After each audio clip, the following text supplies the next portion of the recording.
Welcome to the Customer Wins podcast, where business leaders discuss their secrets and techniques for helping their customers succeed and in turn grow their business. Hi, I'm Rich Walker, the host of the Customer Wins, where I talk to business leaders about how they help their customers win and how their focus on customer experience leads to growth. Some of my past guests have included Bob Serling of Licensing Lab, Artem Koren of Assembly AI, and Dr. Kara Hartle of Troy Medical. Today, I get to speak with an old friend, Sasha Strauss, founder of Innovation Protocol. And today's episode is brought to you by Quick, the leader in enterprise forms processing. When your business relies upon processing forms, don't waste your team's valuable time manually reviewing the forms. Instead, get Quick. Using Quick, you'll be able to generate completed forms and get back clean, context-rich data that reduces manual reviews to only 1 out of 1,000 submissions. Visit quickforms.com to get started. All right, I've been looking forward to this episode. Sasha Strauss is an organizational brand strategist, educator, and speaker who helps organizations and individuals define their identities with clarity, purpose, and authenticity. As founder and chief brand officer of Innovation Protocol, an award-winning consultancy, he specializes in AI-centric brand strategy for organizations and personal brands. Since 2006, Strauss has taught graduate-level brand strategy at UC Irvine, UCLA, and USC. Throughout his career, he's advised leading organizations such as Adobe, Disney, Lego, Microsoft, PayPal. I'm telling you guys, we got a power hitter here, and many others. Sasha is recognized for helping organizations build meaningful brands that create lasting impact on an AI-driven world. Sasha, welcome to the Customer Wins. Thanks, Rich. It's so nice to be here with you. Thanks for having me.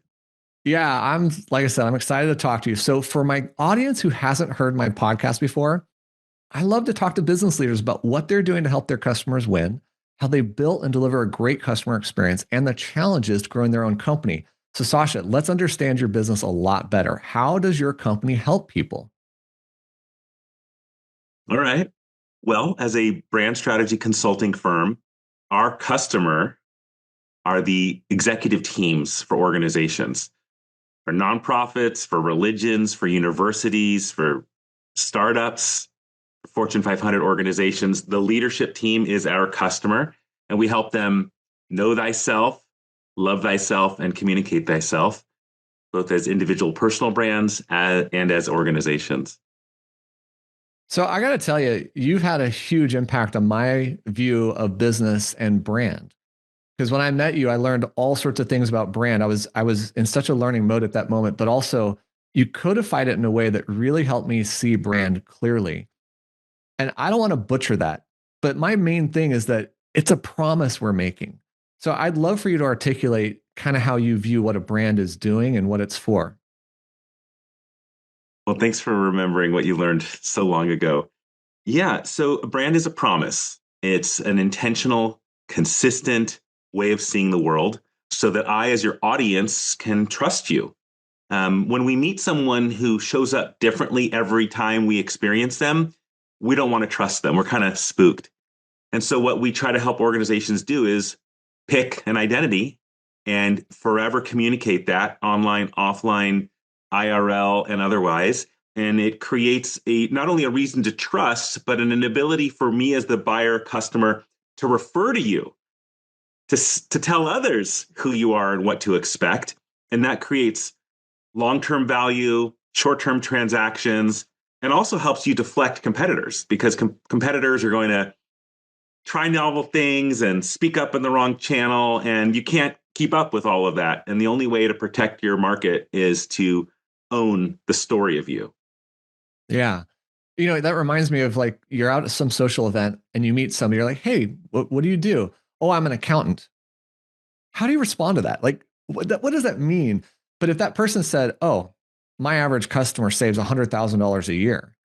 Now I'm more interested to understand, well, how are you doing that? Especially if they're more specific. I give them tax strategies to save $100,000 a year on average. Oh, by the way, I'm an accountant, right?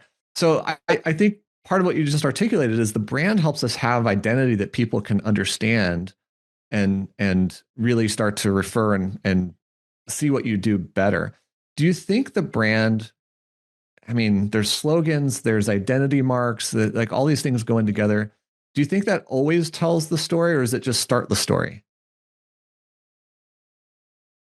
Well, you're right. And I would add that what real brand work does, it helps you pre-think the question, hey, I'm going to this networking event. People are going to ask me what I do. Do I want to respond with, I'm an accountant, or do I want them to think about something? And so what brand strategy does is it helps you predetermine what you hope to be able to say so that you can create a deep impact.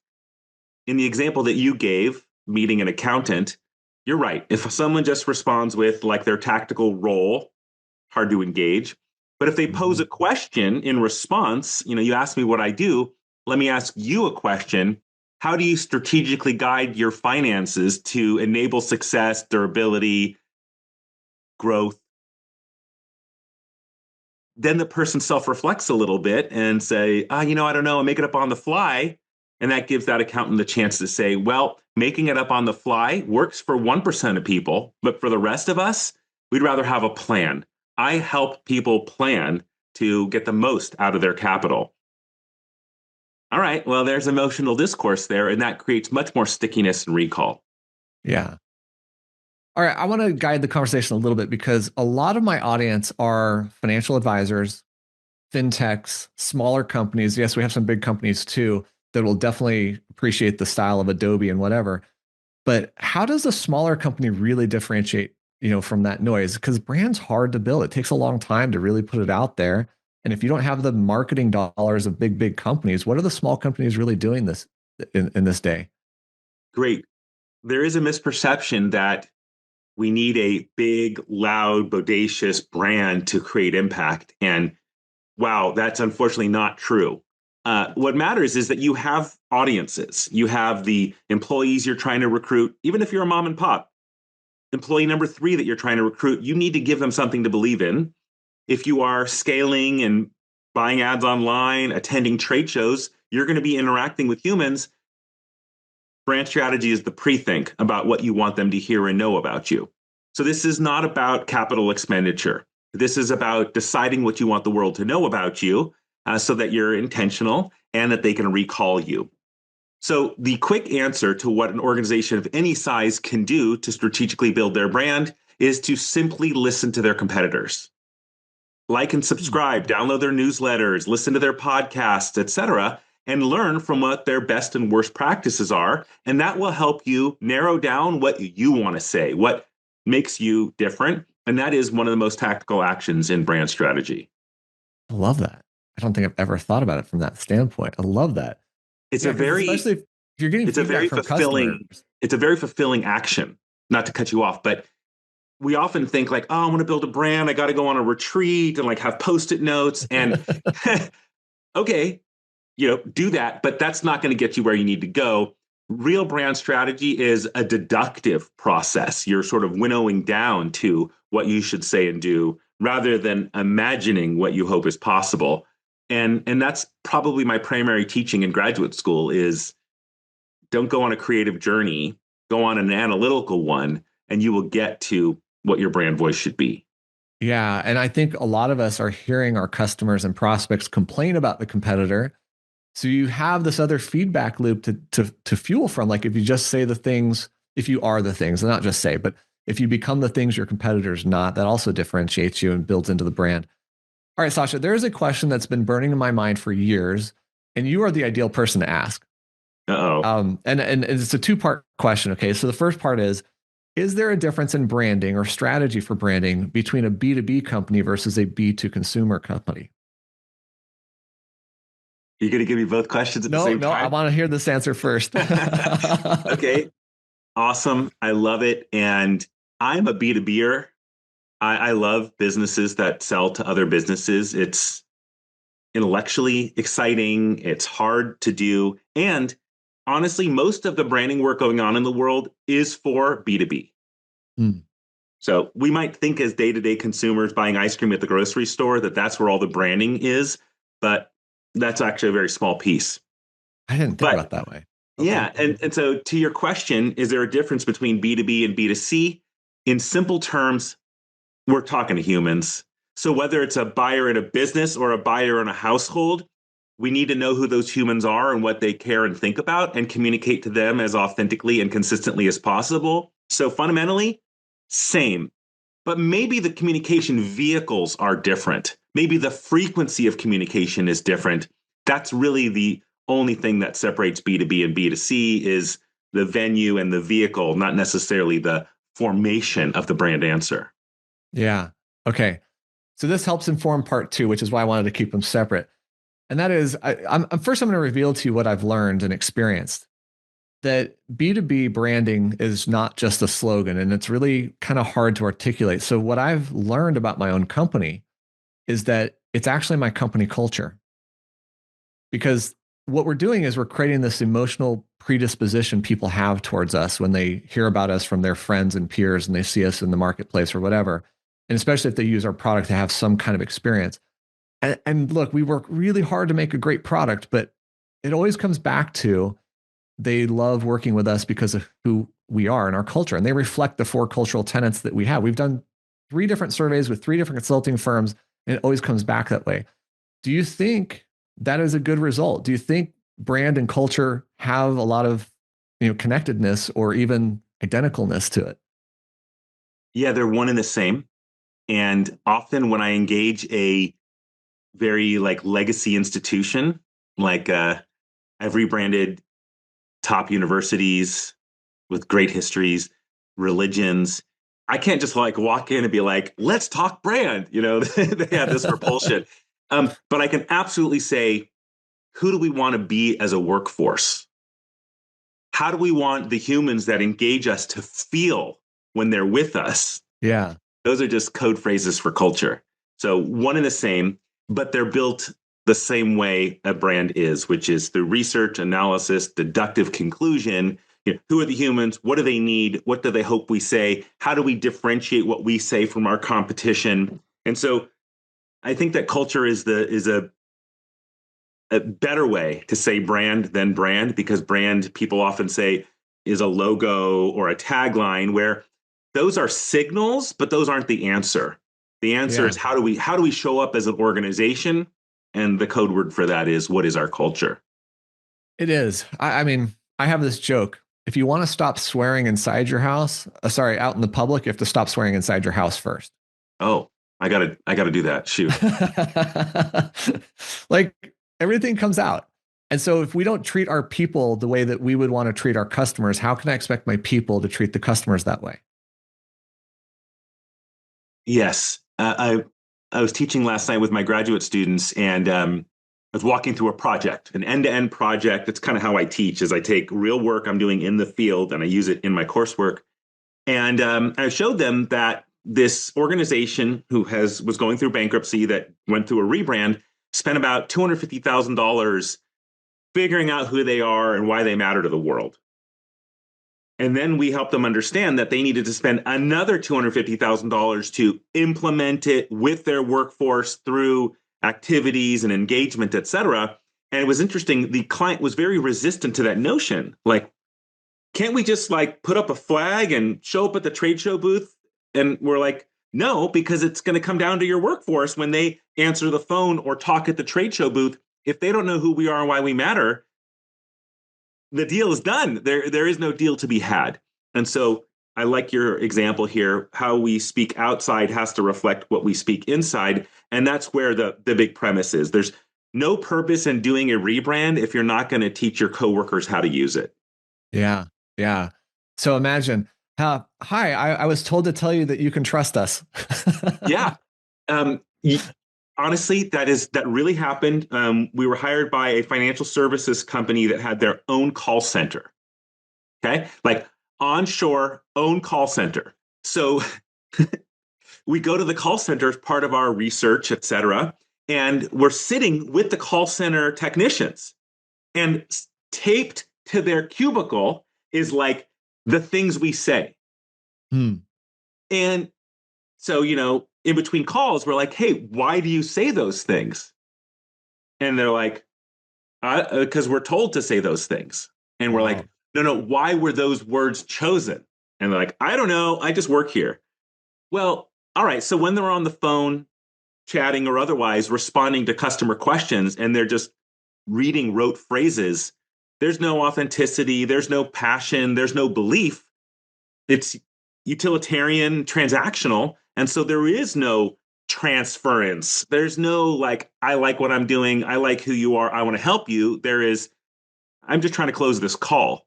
And what was so fun about that project is that the culmination of it was training the phone staff, having an event for them. Like, guess where you work and guess why we do it. And that makes them love their job. That makes them passionate about being there, right? And that therefore inevitably translated to more deals done.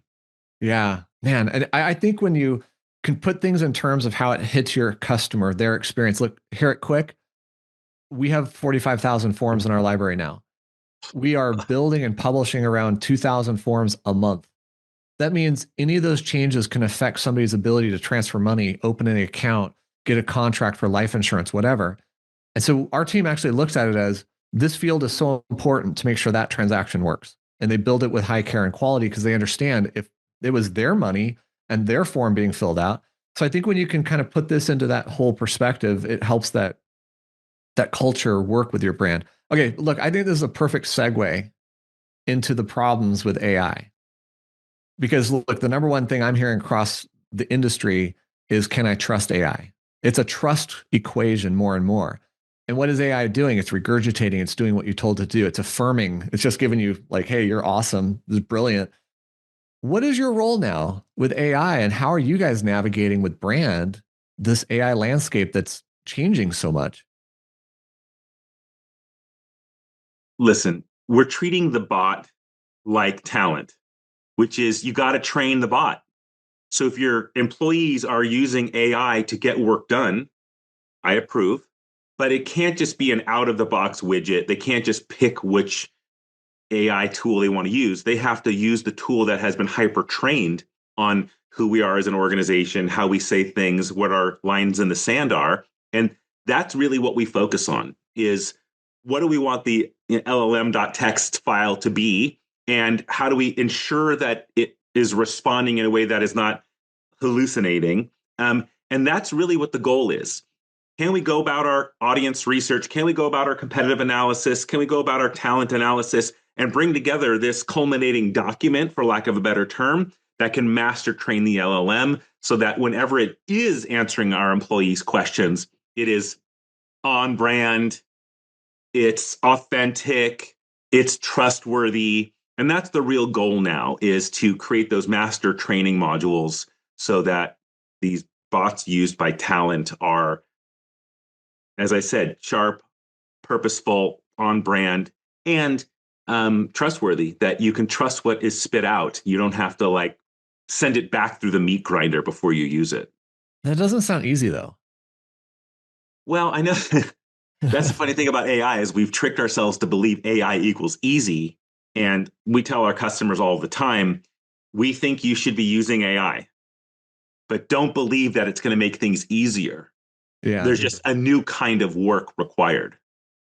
I have to imagine you're putting in very curated work to give that language model, that bot, whatever it is, the understanding of the business and the brand.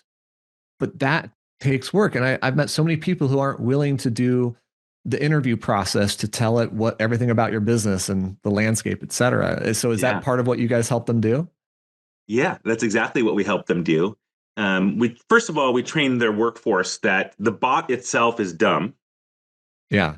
What you put into it, and then what you do with what comes out of it, that's the mastery. So the training up the bot comes with a recipe. You know, there's historical stuff, there's categorical stuff, there's what the analysts care about in the sector. And by gathering all of that knowledge, training the bot so it gets it, and then practice prompting it so that what we see comes out of it is all the things that we want to commit to, that takes a lot of time and training, and you're constantly perfecting it. It's not the kind of thing that once you build it, you're done. You need a AI technician or AI whisperer to constantly be evaluating and tuning it up and making it great, especially because all of these AI suppliers are constantly updating their models. which, by the Oh my way, gosh. completely changed the frequency of the outputs.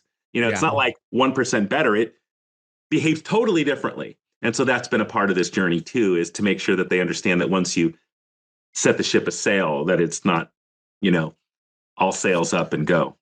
Yeah, I think we have to like resist the urge to build 10 times more stuff and focus Yeah. on the one thing we can build and support. Because what you Yes. just said is having a bot has a support mechanism behind it to provide that kind of capability ongoing.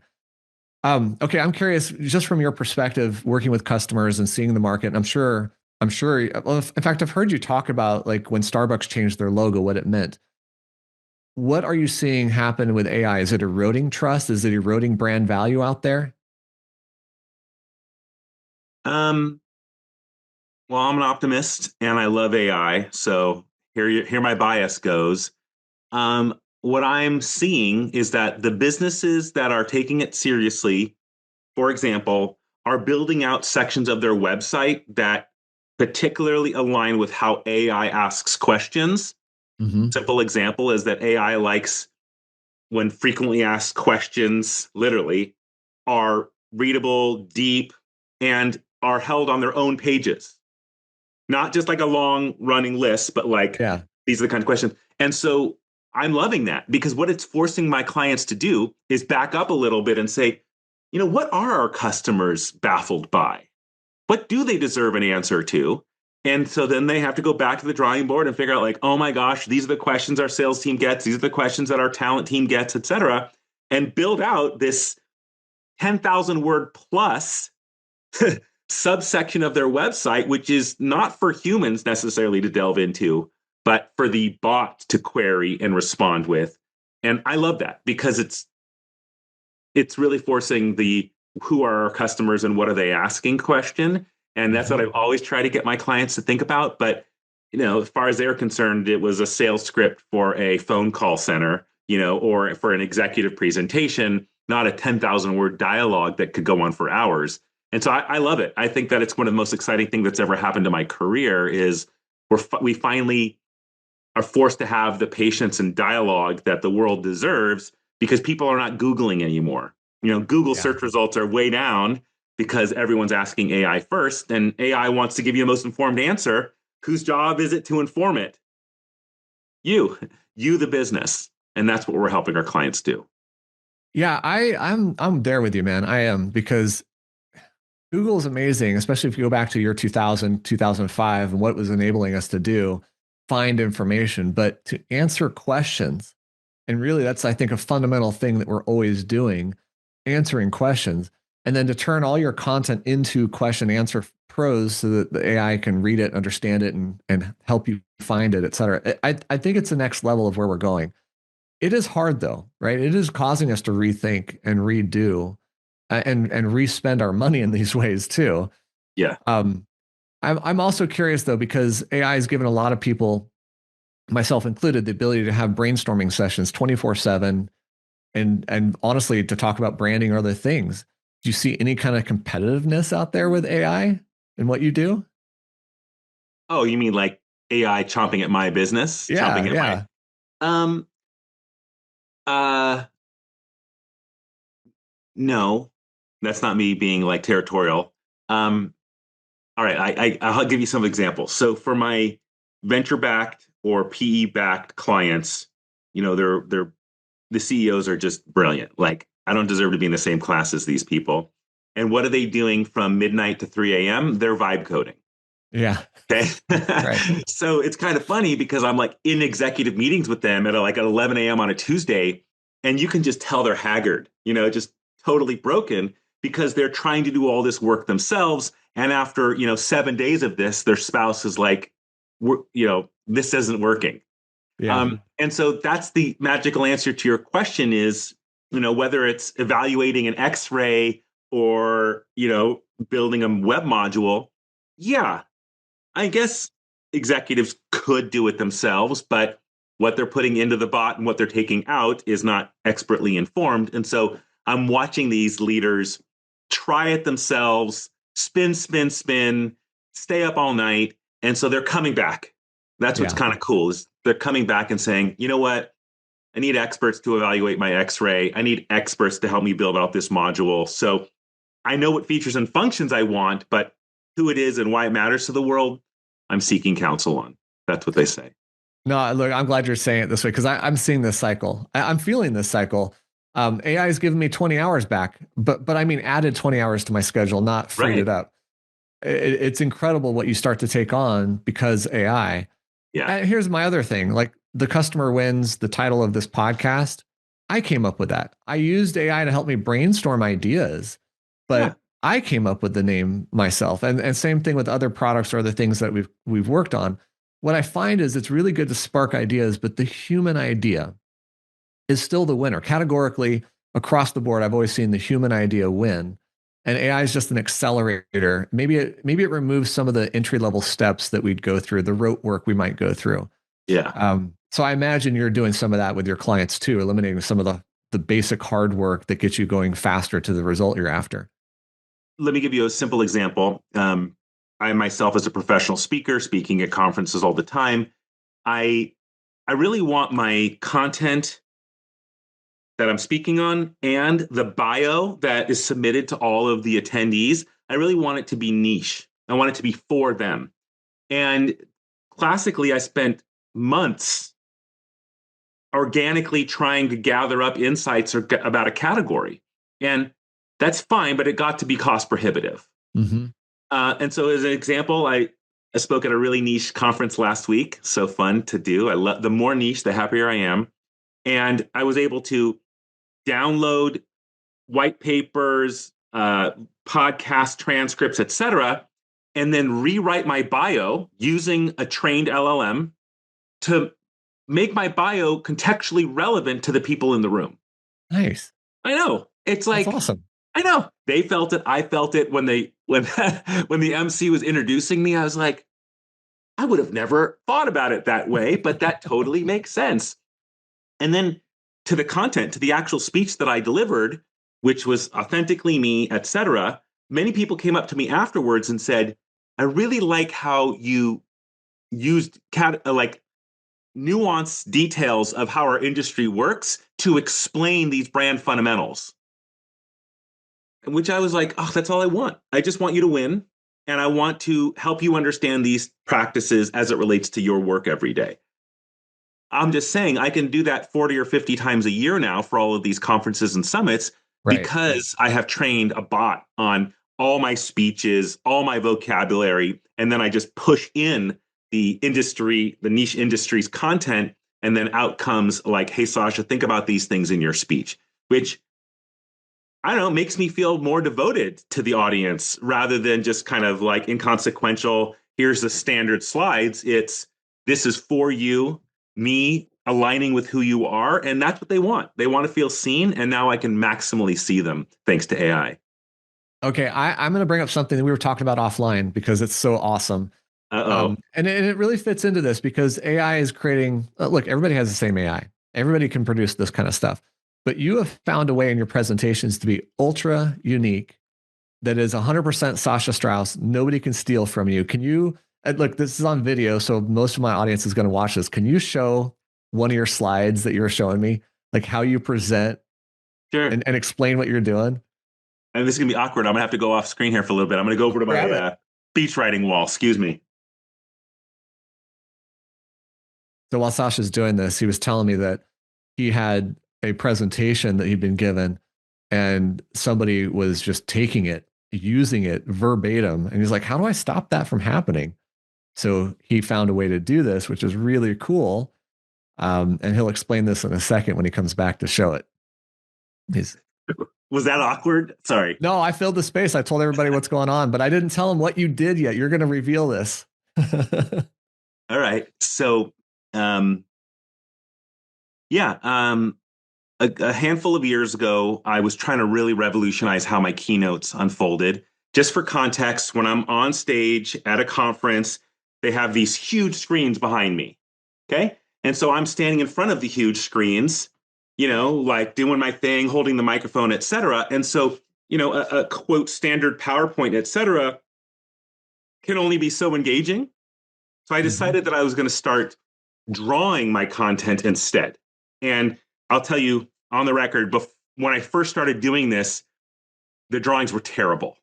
Like, I don't mind saying that. I'm not hiding it, but I constantly worked at this. So here's a perfect example of one of the doodles, which basically talks about the premise of brand, which we have how we run our organizations, the services we offer, the tech we host, who our staff is, and who our strategic partners are. And each of these things is really complicated. It's like so hard for talent we're recruiting or customers we're engaged to understand those nuances. That's why when we build a brand, it helps us infuse a message through how we run our org, what services we render, et cetera. And that through line is the consistency that helps people remember us and care about us.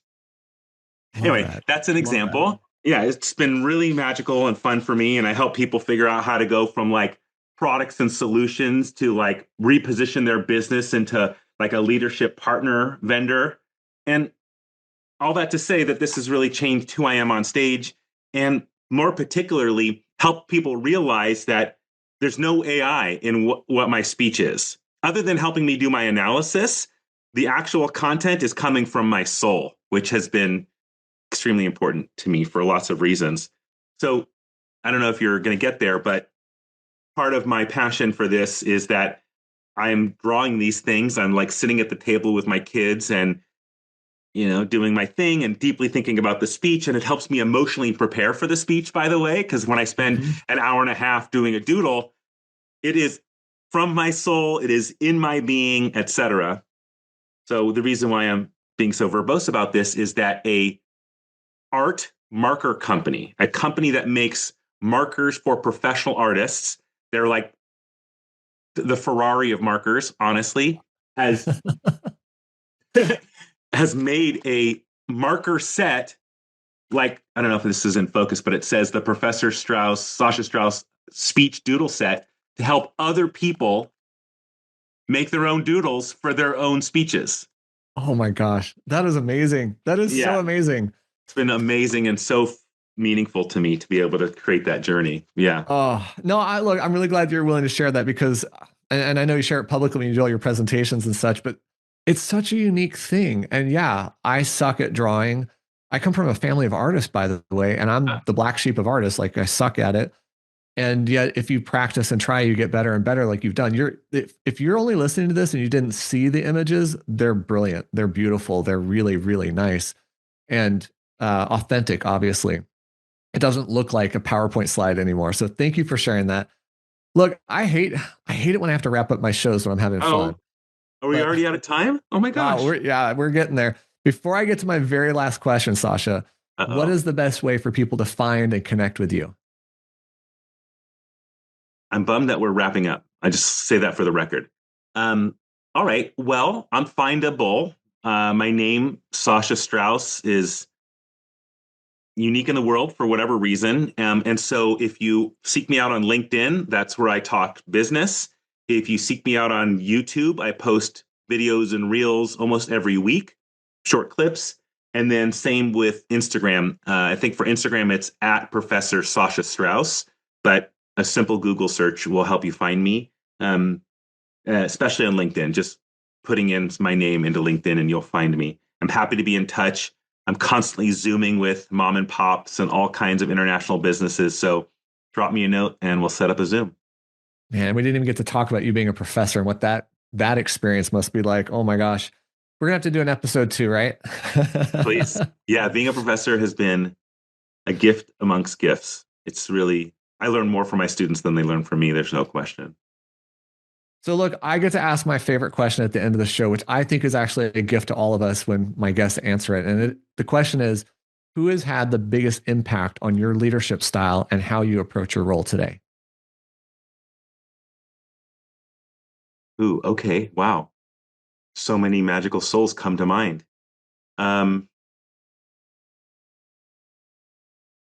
Okay. I'm very focused on being a speaker, even as a business owner and managing talent, or as a professor engaging students. Speaking is kind of my thing, and so I'll mention that I seek out inspiration from other speakers. I guess I suspect that like singers and bands probably do this too. Okay, so you don't want to hear me sing, trust me. But as far as speakers that have influenced me, two come to mind, one contemporary and one classic. So I'll start with the classic. There was a man named Manly Palmer Hall, MP Hall, and he was a deep student of faiths around the world, traveled the world, and became members of these faith communities, everything from the Masons to Hindu ritual in North India, like amazingly deep. And then he gathered all those wisdoms and he wrote encyclopedias about it. Like one of the encyclopedias he wrote was called The Secret Teachings of All Ages. And for those who can see me on screen, I have this enormous book here. Like it's really this big. Wow. Yeah. That's big. That's awesome. And my favorite part about this person is that as he gathered these wisdoms, he wanted to share them. And so he started putting on a lecture series in the late 1920s where he only charged people $1 to attend the lectures. Well, he went on for 60 years having these seminars, teaching people about these wisdom traditions, and he never raised the price. Wow. I know. It's like, and he loved them. He wasn't conflicting them. He wasn't like Christianity believes this and Islam believes that. He was just sharing the wisdoms built into these traditions. So I say that because he was extremely modest and ready to share, but also an amazing orator. No notes, on stage, teaching these wisdoms. And for me, because I listen to his recordings all the time, his voice was always cracking because he was so emotionally invested in the content. Like, that's who I want to be. That's the speaker I want to be. So that's my classic answer to your question about who I want to acknowledge. But to give you a contemporary one, I really delve deep into the speakers I share the stage with. So I've shared the stage with like Magic Johnson and all these interesting people. But one really cool one is Simon Sinek, the TED Talker / author. It's actually how I think you and I met, Rich. However many decades ago. You were on stage with Simon. I was sitting next to him in the audience. It was great.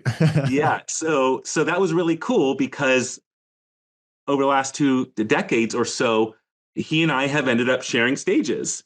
And I'll fast forward to during COVID, when as professional speakers, we have like a year of speaking engagements lined up. And then COVID happened. And then obviously all of those got shut down. So Simon put on a online university. He put together an online university and he picked his like 6 favorite speakers to be co-teachers with him. And so I got to do that. It was amazing to be in like the Simon Sinek University. And I thank him for giving me that chance. And he remains inspirational. You know, people love hearing his words, love reading his books. And he's been doing that for 2 decades. And so that's my contemporary inspiration and answer to where I would share gratitude. Man, no, look, I aspire to be you, my friend, on stage. You bring so much great energy to the show. It's just so powerful to watch you. And likewise, Simon, the thing that's really amazing about him is that he speaks and writes almost identically. If you read his book, you hear him talk, and it's just so nice. It's such a great way to experience a book. I agree. Man.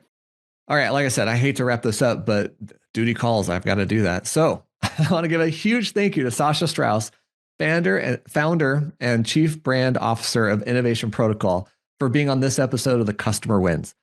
Go check out Sasha's website at innovationprotocol.com. And don't forget to check out Quick at quickforms.com, where we make processing forms easier. Hey, I hope you've enjoyed this discussion as much as I have. We'll click the like button, share this with someone, and subscribe to our channels for future episodes of The Customer Wins. Sasha, thank you so much for joining me today. My honor, Rich. Thank you for having me. Thanks for listening to the Customer Wins podcast. We'll see you again next time, and be sure to click subscribe to get future episodes.